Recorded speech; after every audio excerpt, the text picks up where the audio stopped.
এই মাঠের মধ্যে মাঠের বাইরে উপস্থিত লাখো ভাই বোনেরা, সাংবাদিক ভাইরা, অনেক শিশের ভোটাররা, আসসালামু আলাইকুম। আসসালামু আলাইকুম। আপনারা ভালো আছেন?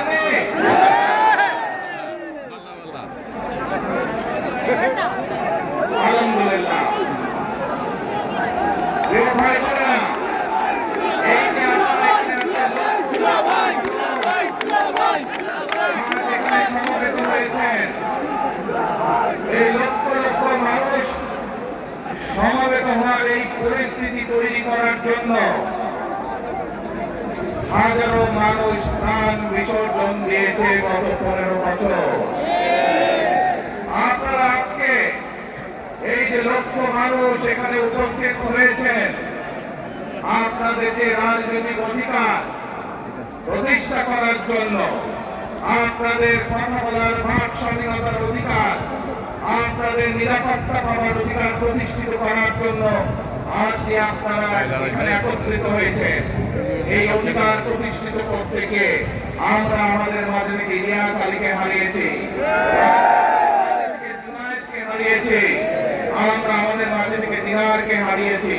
সারা বাংলাদেশে গত 15 বছর 16 বছরে যারা এই দেশ থেকে পালিয়ে গিয়েছে 1 বছর আগে, তারা যখন এই দেশের মানুষের দুটি চেপে ধরেছিল, তারা এই দেশের মানুষের বাক স্বাধীনতা কেড়ে নিয়েছিল, তারা এই দেশের মানুষের ভোটের অধিকার কেড়ে নিয়েছিল, তারা শুধু ভোটের অধিকার কেড়ে নিয়েই সন্তুষ্ট থাকেনি, তারা শুধু মানুষের সাধারণ মানুষের কথা বলার অধিকার কেড়ে নেই সন্তুষ্ট থাকে নাই, তারা ইলিয়াস আলী, জুনায়েদ, দিদারের মতো শত হাজারো মানুষকে তারা হত্যা করেছিল। সেদিন তারা বাংলাদেশের লক্ষ লক্ষ বিএনপি সহ লক্ষ লক্ষ সাধারণ মানুষকে গুম খুনের মামলা নিয়ে জড়িত করেছিল। প্রিয় ভাই বোনেরা, আমরা দেখেছি বিগত 15-16 বছরে উন্নয়নের নাম করে কিভাবে দেশের মানুষের সম্পদ লুটপাট করে বিদেশে পাচার করে দেওয়া হয়েছে। আজকে এই যে ঢাকা থেকে সিলেট বা সিলেট থেকে ঢাকার যে মহাসড়ক, 2005 সালে আমি এসেছিলাম, সুনামগঞ্জে বন্যা হয়েছিল, আমার আসতে লেগেছিল 4.5 ঘন্টার মতো, কিন্তু আজ আমরা দেখি 10 ঘন্টার মতন সময় লাগে।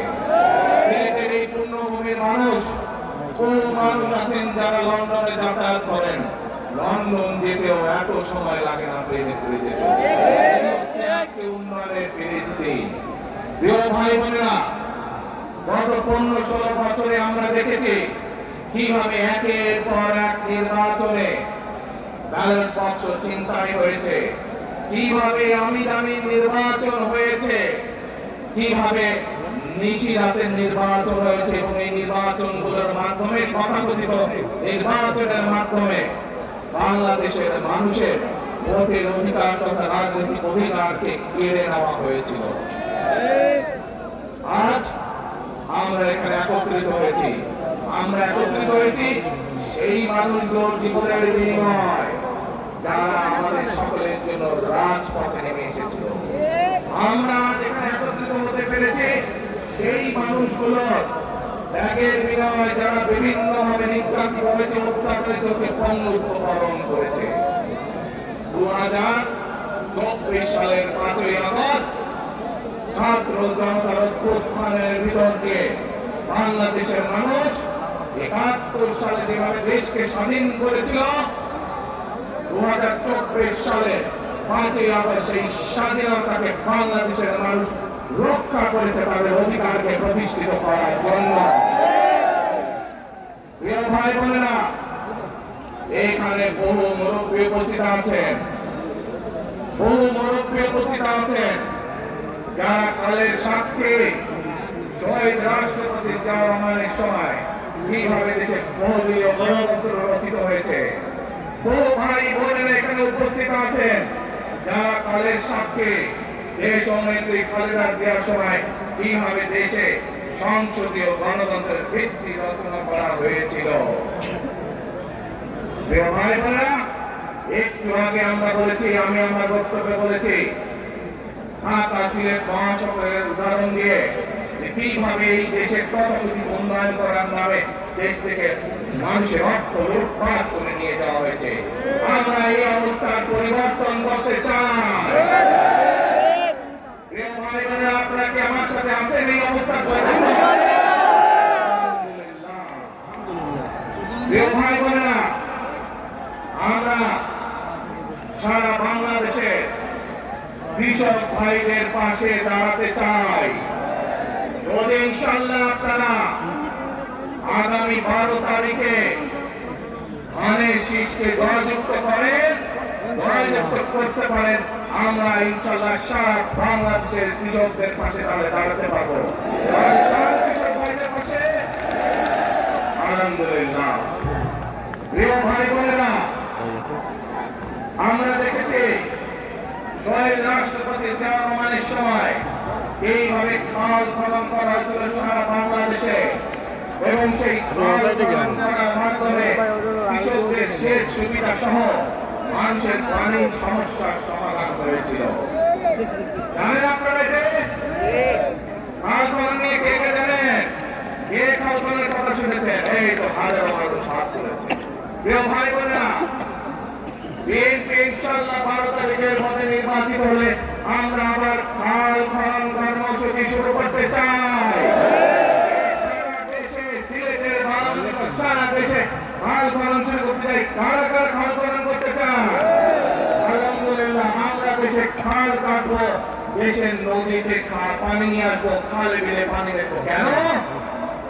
আপনাদের মনে আছে কয়েক বছর আগে কিভাবে ওই পাশ থেকে পানি ছেড়ে দেওয়া হয়েছিল, সারা সিলেট শহর এসে গেছে বন্যা।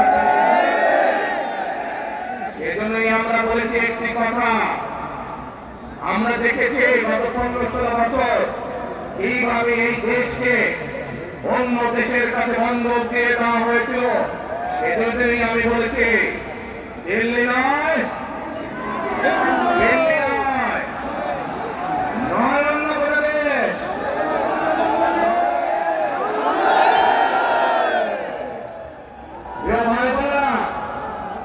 আমি আরেকটি কথা বলেছিলাম, যখন স্বৈরাচার এই দেশের মানুষের এই কথাটা ছিল টেক ব্যাক বাংলাদেশ হয়েছে। আমরা টেক ব্যাক বাংলাদেশের অর্ধেক পথে এসে দাঁড়িয়েছি। দেশকে আমরা স্বৈরাচার মুক্ত করেছি, আমরা গণতন্ত্রের প্রতিষ্ঠার যাত্রা শুরু করেছি। এখনো সেই যাত্রা শুরু হয়নি। 12 তারিখে ধানের শীষকে নির্বাচিত করার মাধ্যমে গণতন্ত্রের সেই যাত্রা শুরু হবে। এই বাংলাদেশ মানে শুধু গণতন্ত্রই রক্ষা নয়, এর সাথে আরো কথা আছে। ওই যে বললাম খাল খনন, ওই যে বললাম কৃষক ভাইদের পাশে দাঁড়ানো, শুধু এখানেই থেমে থাকলে চলবে না। আমাদের দেশে জনসংখ্যার অর্ধেক হচ্ছে মা বোনেরা, অর্থাৎ নারী সমাজ। এই মা বোনদের কাছে আমরা নির্বাচিত ইনশাআল্লাহ 12 তারিখে ধানের শীষ নির্বাচিত হলে আমরা তাদের কাছে তাদেরকে স্বাবলম্বী করে গড়ে তোলার জন্য, এখানে আপনাদের যাদের সংসার আছে জানেন, স্বামী দুজনে মিলে সংসার সুন্দর হয়, যাতে আমাদের মায়েরা আপনাদের পাশে, বোনেরা আপনাদের পাশে থেকে সংসারকে চলতে পারেন। আমরা গ্রামে গ্রামে শহরে শহরে সকল দুস্থ পরিবার যারা আছে, মধ্যবিত্ত নিম্নমধ্য সকল পরিবার কাছে পৌঁছে নিতে চাই। আপনার পরিবার, আপনার মা বা আপনার স্ত্রী, আপনার বোনের মাধ্যমে আপনার পরিবার সহযোগিতা পাবে। কিন্তু এই ফ্যামিলি কার্ডকে যদি বাস্তবায়ন করতে হয় তাহলে কি করতে হবে?